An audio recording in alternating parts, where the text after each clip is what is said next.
eu sou Roberta Torquato, eu sou gestora de saúde há 17 anos, eu estou no mercado de saúde, trabalhando com qualidade e segurança do paciente.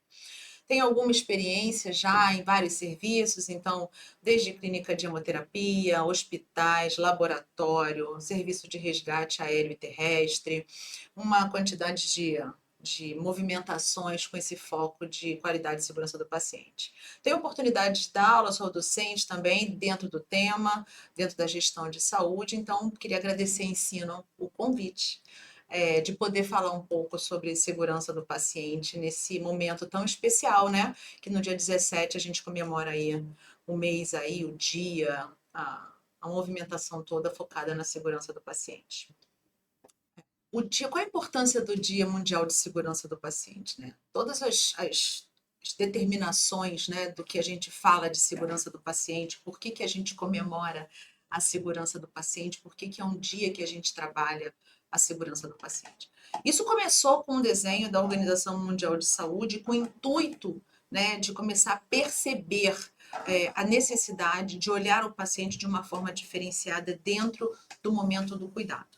E isso começa com esse desenvolvimento das pessoas, da estratégia, do que é segurança do paciente. Então, o dia é comemorado, como todas as outras datas importantes, como um marco de olhar, olha, o mundo está olhando para esse tema, o mundo entende o quanto isso é importante, o quanto o paciente tem que estar dentro do centro do cuidado. E o tema desse ano é o engajamento do paciente para o próprio cuidado. E como é que isso começa a se desenvolver? Né? Primeiro começa na estratégia institucional. Toda instituição ela tem que entender a participação dela dentro do cuidado do paciente, porque não é só assistência. A gente não está fazendo um questionamento, a gente não está levantando aí qual é a assistência que está sendo prestada para o paciente. Quando a gente fala de segurança e de cuidado do paciente, a gente está falando sobre tudo que envolve o paciente, desde antes dele entrar numa instituição até depois que ele sai dessa instituição. E não só o paciente e a família, né? Porque todos os pacientes e famílias têm que ser educados para a segurança do paciente. E a gente negocia muito a segurança do paciente e isso que deixa o paciente em situação vulnerável. Por quê? Porque os pacientes eles não sabem do que se trata. Eles entram com uma perspectiva de tratar o seu problema, a sua doença, a sua patologia. Nesse momento, isso é executado e, para ele, isso é o que importa. Só que durante o processo do cuidado, vários eventos acontecem dentro de uma instituição. Um a cada 10 pacientes, pelo menos, sofre 2 a 3 eventos, que podem ou não ter impacto para esse cuidado do paciente. E aí, isso perpassa por processos de segurança, que a gente chama de barreiras de segurança, que são implementadas durante o cuidado, que não tem a ver com assistência propriamente dita. Então, é uma pulseira de identificação, é um método de se comunicar com o paciente, o método de se escrever sobre o que está fazendo, a transição do cuidado, os registros relacionados à medicação, que tipo de medicação, uma segregação de medicação de alto risco, né? O registro relacionado às cirurgias que são executadas, a higienização das mãos do paciente, os riscos de queda e de lesão. Só que para tudo isso acontecer de forma sincronizada, para que faça sentido, o paciente precisa participar. E como é que funciona essa participação do paciente? Orientando, educando. Não basta só o colaborador saber para que eu uso uma pulseira de identificação. Porque se o paciente não sabe, durante a internação, ele tira essa pulseira.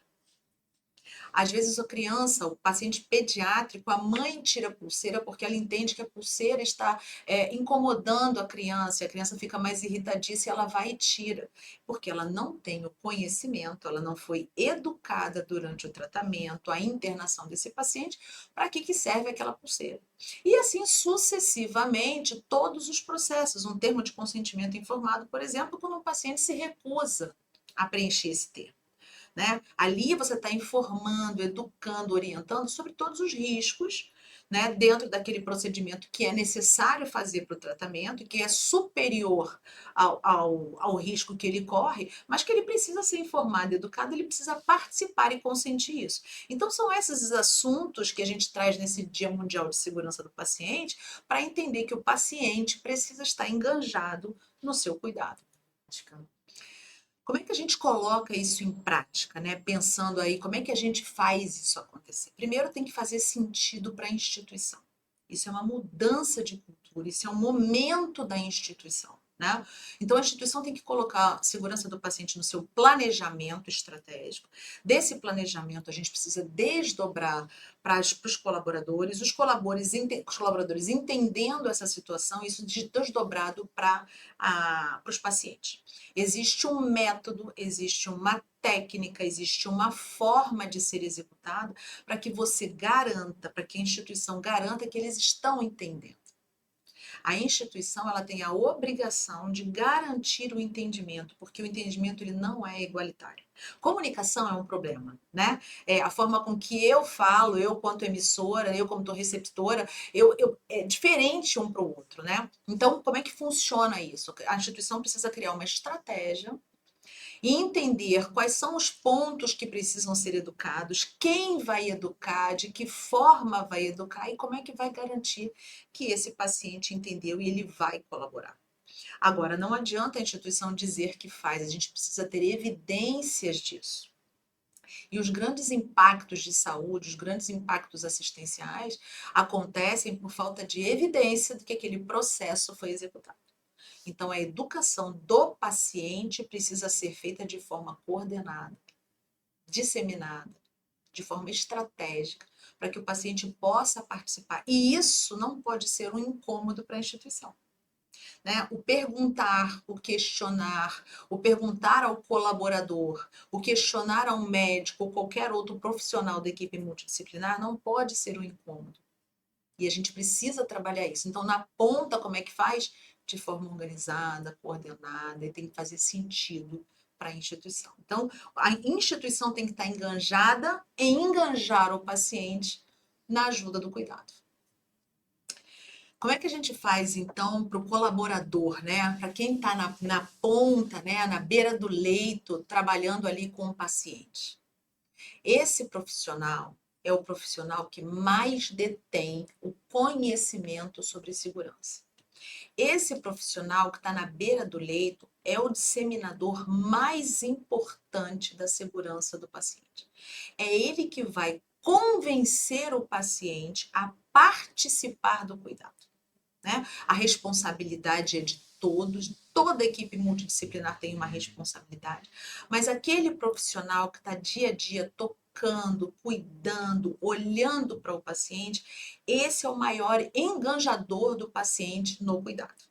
Então, todos os pacientes, todos os colaboradores que estão na ponta são as pessoas mais importantes para que essa estratégia do engajamento, do cuidado, seja disseminado dentro da instituição e que a gente tenha um resultado esperado positivo.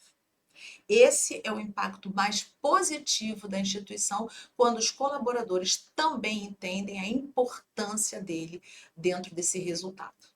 E aí, obviamente, isso vira um ciclo vicioso entre colaborador, entre paciente, entre instituição, e aí começa todo um engajamento, começa toda uma fidelização, começa a assertividade no resultado desse paciente no centro do cuidado. E aí a gente vai trazer pelo acolhimento, pela humanização no cuidado, pela percepção, aí a gente vai trazendo a experiência do paciente dentro desse propósito, e aí a gente tem aí um resultado que a gente quer. A gente consegue. E com a educação, a gente não só consegue, como a gente coloca todas as pessoas em outro patamar. Né? Qual é a função, exatamente, qual é a função da educação? Qual é a função dessas plataformas de educação? Qual é a função das escolas técnicas? Qual é a função dos processos educacionais? Trazer o conhecimento, e o conhecimento ele é inegociável, né? As pessoas, quando elas têm conhecimento, elas estão empoderadas, elas estão sabendo, elas sabem como fazer, o que fazer, de que forma fazer. Então, a educação, não há possibilidade de nenhuma estratégia ocorrer dentro dessa proposta de cuidado centrado no paciente, de segurança do paciente, de qualidade de segurança, se a gente não tiver educação. Não existe a possibilidade. Para isso, a gente conta com instituições que possam apoiar, né, essa forma de tratar a educação continuada, os processos, as melhorias contínuas, trazendo isso para a educação, tanto dos colaboradores quanto dos pacientes. Qual é a dica? Primeiro, se capacitar, Qual é a dica para o profissional? Capacitar, nunca parar.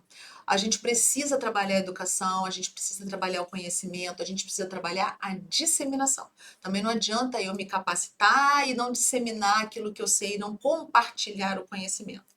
Então, essa é a dica: procurar um lugar bacana, procurar pessoas bacanas, procurar estruturações bacanas, escolas bacanas que possam ajudar. Isso pode ser online, isso pode ser presencial, mas é muito importante que a gente busque a educação contínua todo o tempo.